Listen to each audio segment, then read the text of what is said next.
so interesting to see Egyptians with all their seismic tools, scanning devices, combat engineering, like me, looking for hostages, helping to try to find the bodies of the hostages. There's supposed to be, 13 more that need proper burial.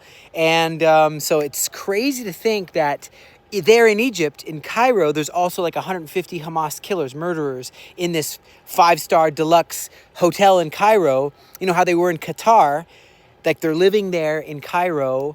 It's such a funny thing with Egypt. I mean, I've been to Egypt years ago, and you know that we're having to put defense batteries over near, in Cyprus, we got those, Barak MX air defense systems that are able to shoot down if Iran tries it again a fourth time to attack us with intercontinental ballistic missiles and drones and fighters and cruise missiles and all that. It can intercept them with a range of up to 400 kilometers, that's exciting.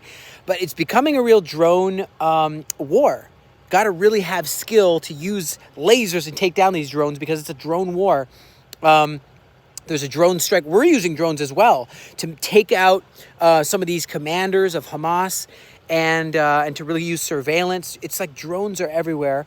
It's cool to see Trump giving this 48-hour deadline. He's getting fed up with this, in a jihadist way, you use this thing called taqiyya.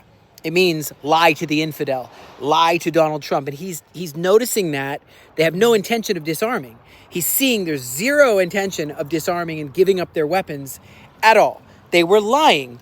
And so even returning the bodies, why can't they just return 2 American bodies? There's also 2 Americans there for proper burial. And so he's giving this 48-hour deadline saying, do it now, return the bodies. And if you comply, it'll stop prompt international. He said he's watching this very, very closely, and there'll be prompt international action. And I don't know who that is or how that is, but that is very interesting. And I know this whole thing with Judea and Samaria, the promised land, caused a bit of a stir. And you have Israel been preserving heritage of Jewish people.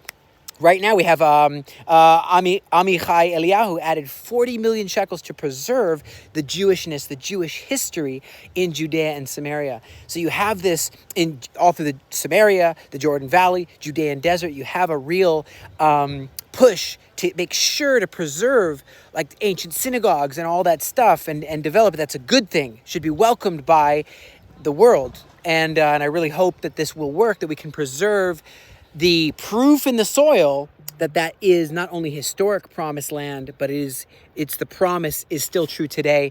And that's really amazing. So also another 20 million shekels is designated to treat the Hashmonite Palaces site in Jericho and really preserve the heritage of Israel. It's world heritage, And so I know that the Lebanon scene is still very real, the Lebanon scene.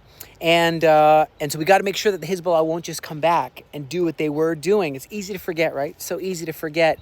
And I just want to tell you, as we pray for Israel, we're going to have victory. Because why will Israel win? Because truth wins, and we're on the side of truth. There is an interesting thing that India is going to purchase 425,000 carbines from Israeli Indian security company with paying about $3 billion US. And Mossad is saying, look, we're seeing that Iran is globally pushing, even in India, all over. They're pushing to keep their proxies. That's how they do it. The IRGC, the Islamic Revolutionary Guard Corps, uses proxies. And Mossad has foiled attacks in Australia, Greece, Germany. What are they trying to do in India? Good question. And you have, definitely you have their what is it called? Their Quds Force. Their leader, Ismail Khani, directing the covert terror network, right? That guy is still very, very active, directing covert attacking Jewish communities in other countries, They said this openly, that they're after the Jews, not only in Israel, but in other countries, even Australia. So, guys, be of good courage, and let's be valiant for our people. That's a verse in Chronicles. I always give a verse, right? Chronicles 19, right? Be of good courage. Let us behave ourselves valiantly for our people, for the cities of our God, and let the Lord do that which is good in his sight.